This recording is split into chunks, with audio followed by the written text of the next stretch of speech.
خالد رضی اللہ عنہ اسلامی لشکر کے آگے تھے۔ وہ وادی حنین کے تنگ راستے میں داخل ہوئے تو صبح طلوع ہو رہی تھی۔ خالد رضی اللہ عنہ نے اپنے گھوڑے کو ایڑ لگائی اور رفتار تیز کر دی۔ خالد جوشیلے جنگجو تھے اور جارحانہ قیادت میں یقین رکھتے تھے۔ وہ جب مسلمان نہیں ہوئے تھے تو قبیلہ قریش کے سردار اعلیٰ ابو سفیان سے انہیں سب سے بڑی شکایت یہ تھی کہ وہ انہیں کھل کر لڑنے نہیں دیتے۔ ان کے قبول اسلام کی ایک وجہ یہ بھی تھی کہ انہوں نے رسول کریم صلی اللہ علیہ وآلہ وسلم کی عسکری قیادت میں وہ جذبہ دیکھا تھا جو انہیں پسند تھا۔ خالد رضی اللہ عنہ نے قبول اسلام سے پہلے اکرمہ سے کہا بھی تھا کہ میرے عسکری جذبے اور میدان جنگ میں جارحانہ انداز کی قدر صرف مسلمان ہی کر سکتے ہیں۔ رسول اللہ صلی اللہ علیہ وآلہ وسلم کی خالد رضی اللہ عنہ کی عسکری اہلیت اور قابلیت کی جو قدر کی تھی، اس کا ثبوت یہ تھا کہ وہ اتنے بڑے لشکر کے ہراول کے کمانڈر تھے۔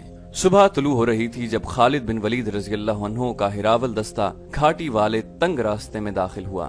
اچانک زمین و آسمان جیسے پھٹ پڑے ہوں۔ حوازن، ثقیف اور دیگر قبیلوں کی متحدہ فوج کے نعرے گھٹاؤں کی گرج اور بجلیوں کی کڑک کی طرح بلند ہوئے اور موسلا دھار بارش کی طرح تیروں کی بوچھاڑیں آنے لگیں۔ یہ تیر دائیں بائیں کی چٹانوں اور ٹیکریوں سے آ رہے تھے۔ یہ دشمن کی گھات تھی۔ مالک بن عوف اور درید بن الشمہ نے دن کے وقت اپنے کیمپ میں کوئی سرگرمی ظاہر نہیں ہونے دی۔ ایسے معلوم ہوتا تھا جیسے یہ جنگی کیمپ نہیں، کسی قافلے کا پڑاؤ ہے۔ شام کے بعد مالک بن عوف اپنی فوج کو حنین کے تنگ راستے پر لے گیا اور تیر اندازوں کو دونوں طرف چھپا کر بٹھا دیا۔ تیروں کی بوچھاڑیں اچانک بھی تھیں اور بہت زیادہ بھی۔ مجاہدین کے گھوڑے تیر کھا کے بے لگام ہو کے بھاگے۔ جو سوار تیروں سے محفوظ رہے وہ بھی پیچھے کو بھاگ اٹھے۔ تیروں کی بوچھاڑیں اور تند اور تیز ہو گئیں۔ گھوڑے بھی بے قابو اور سوار بھی بے قابو ہو گئے۔ بھگدڑ مچ گئی۔ مت بھاگو! خالد بن ولید رضی اللہ عنہ تیروں کی بوچھاڑ میں کھڑے چلا رہے تھے۔ پیٹھ نہ دکھاؤ، مقابلہ کرو۔ گھوڑوں اور سواروں کی بھگدڑ ایسی تھی کہ خالد بن ولید رضی اللہ عنہ کی پکار کسی کے کانوں تک نہ پہنچی۔ کوئی یہ دیکھنے کے لیے بھی نہیں رکتا تھا کہ خالد بن ولید کے جسم میں کتنے تیر اتر گئے ہیں، اور وہ پیچھے ہٹنے کے بجائے وہیں کھڑے اپنے دستے کو مقابلے کے لیے للکار رہے ہیں۔ وہ آخر بھگدڑ کے ریلے کی زد میں آ گئے اور ان کے دھکوں سے یوں دور پیچھے آ گئے جیسے سیلاب میں بہہ گئے ہوں۔ جب بھگدڑ کا ریلا گزر گیا تو خالد رضی اللہ عنہ اتنے زخمی ہو چکے تھے کہ گھوڑے سے گر پڑے اور بے ہوش ہو گئے۔ ہراول کے پیچھے اسلامی فوج آ رہی تھی۔ اس کے رضاکاروں کا بے قاعدہ لشکر بھی تھا۔ ہراول کا دستہ بھاگتا دوڑتا پیچھے کو آیا تو فوج میں بھی بھگدڑ مچ گئی۔ ہراول کے بہت سے آدمیوں کے جسموں میں تیر پیوست تھے اور ان کے کپڑے خون سے لال تھے۔ گھوڑوں کو بھی تیر لگے ہوئے تھے۔ مالک بن عوف کی فوج کے نعرے جو پہلے سے زیادہ بلند ہو گئے تھے سنائی دے رہے تھے۔ یہ حال دیکھ کر اسلامی فوج بکھر کر پیچھے کو بھاگی۔ بعض مورخوں نے لکھا ہے کہ وہ قریش جو بے دلی سے مسلمان ہوئے تھے اور اسلامی فوج کے ساتھ آ گئے تھے، انہوں نے اس بھگدڑ کو یوں بڑھایا جیسے جلتی پر تیل ڈالا تھا۔ وہ نہ صرف بھاگے بلکہ انہوں نے خوف و ہراس پھیلایا۔ انہیں ایک خوشی تو یہ تھی کہ لڑائی سے بچے، اور دوسری یہ کہ مسلمان بھاگ نکلے ہیں اور انہیں شکست ہوئی ہے۔ مسلمانوں کی کچھ نفری وہیں جا پہنچی جہاں سے چلی تھی۔ اس جگہ کو فوجی اڈا بنایا گیا۔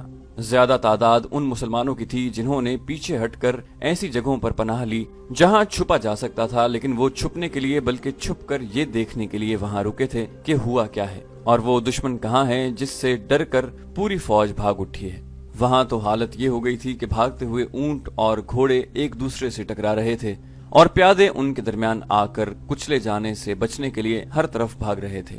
رسول کریم صلی اللہ علیہ وآلہ وسلم نے اپنی فوج کی یہ حالت دیکھی تو آپ صلی اللہ علیہ وآلہ وسلم بھاگنے والوں کے رستے میں کھڑے ہو گئے۔ آپ کے ساتھ 9 صحابہ کرام تھے، جن میں حضرت عمر رضی اللہ عنہ، حضرت عباس، حضرت علی اور حضرت ابو بکر رضی اللہ عنہ قابل ذکر ہیں۔ رسول کریم صلی اللہ علیہ وآلہ وسلم نے بلند آواز سے للکارنا شروع کر دیا، مسلمانوں کہاں جا رہے ہو؟ میں ادھر کھڑا ہوں، میں جو اللہ کا رسول ہوں، مجھے دیکھو، میں محمد ابن عبداللہ یہاں کھڑا ہوں۔ مسلمان ہجوم کے قریب سے بھاگتے ہوئے گزرتے جا رہے تھے۔ آپ صلی اللہ علیہ وآلہ وسلم کی آواز شور میں دب کر رہ گئی۔ خالد بن ولید رضی اللہ عنہ کہیں نظر نہیں آ رہے تھے، وہ آگے کہیں بے ہوش پڑے ہوئے تھے۔ اتنے میں قبیلہ حوازن کے کئی آدمی اونٹوں اور گھوڑوں پر سوار بھاگتے ہوئے مسلمانوں کے تعاقب میں آئے۔ ان کے آگے ایک شتر سوار تھا جس نے جھنڈا اٹھا رکھا تھا۔ حضرت علی رضی اللہ عنہ نے ایک مسلمان کو ساتھ لیا اور اس شتر سوار علمبردار کے پیچھے دوڑ پڑے۔ قریب جا کر حضرت علی رضی اللہ عنہ نے اس کے اونٹ کی پچھلی ٹانگ پر تلوار کا وار کر کے ٹانگ کاٹ دی۔ اونٹ گرا تو سوار بھی گر پڑا۔ حضرت علی رضی اللہ عنہ نے اس کے اٹھتے اس کی گردن صاف کاٹ دی۔